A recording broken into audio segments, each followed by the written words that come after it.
Hey guys, this is Pastor Jonathan, and this is lesson 4 of John Maxwell's 21 Irrefutable Laws of Leadership. And today we're talking about the law of navigation. And so if you haven't done so yet, click on the link above, download the notes, and so that you can follow along and get the most out of these few minutes together. The law of navigation. Anyone can steer the ship, but it takes a leader to chart the course. And Jack Welch said, a good leader remains focused. Controlling your destination is better than being controlled by it. And one thing about being a leader is that we got to know where we're going. We got to know where we're leading people to, and that generates the greatest momentum, and that generates really the greatest amount of followers. As we show them a course, we show them a chart, we let them know that we have a plan in place, that we're not just kind of flying by the seat of our pants, but we actually know where we're headed. And when you do that, like John Maxwell says, teamwork makes the dream work, and it begins to happen because your team comes alongside of you. Just because you chart the course doesn't mean that you have to do everything on the ship, but you do need to chart the course in order to get the team knowing what they're supposed to be about. As you look down your notes, it says a leader is one who sees more than others see. A leader is one who sees farther than others see. And finally, a leader is one who sees before others sees. And that's what by Leroy Eames. We go through the notes. This is my notes, what I'm going through. Again, these are not my ideas. These are John Maxwell's. And so if you like them, give kudos to John. If you don't, write your own stuff. So, hey, plan ahead. Realistic leaders are objective enough to minimize illusions. They understand that self-deception can cost them their vision. I don't know about you, but oftentimes I've deceived myself when it comes to leading. I've deceived myself on the direction we should go, or what's working, what's not, simply because I have my pet projects, I have the things that I love to be about. But when those aren't working, we have to be realistic enough to see it. We have to be the leader that can be objective enough to not be so attached to our personal projects, but be willing to let some things go. And when you do that, you can really see an effectiveness in your leadership. Plan ahead. P, predetermine your course of action. L, lay out your goals. A, adjust your priorities. N, notify your key personnel. A, allow time for acceptance. H, head into action.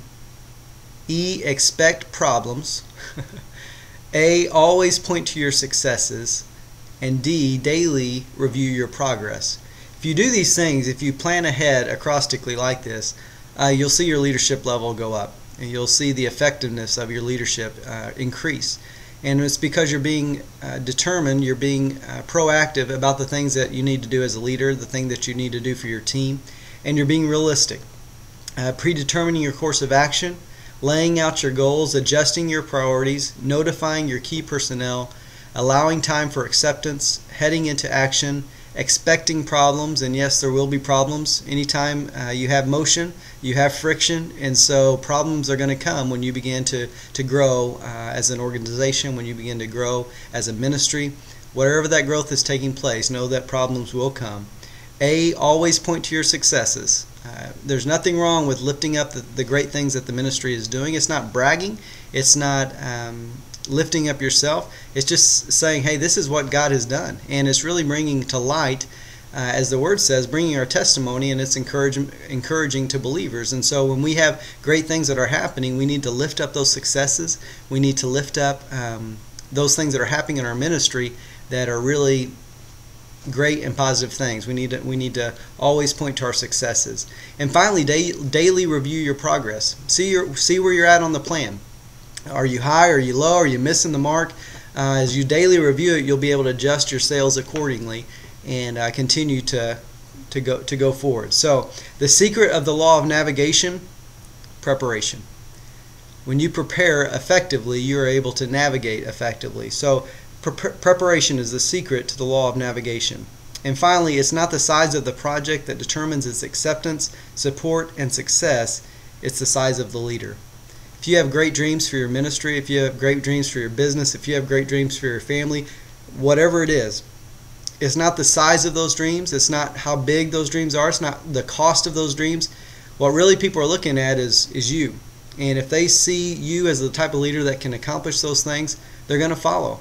And so that's why it's important for us to continue to build up and to remain focused as a leader.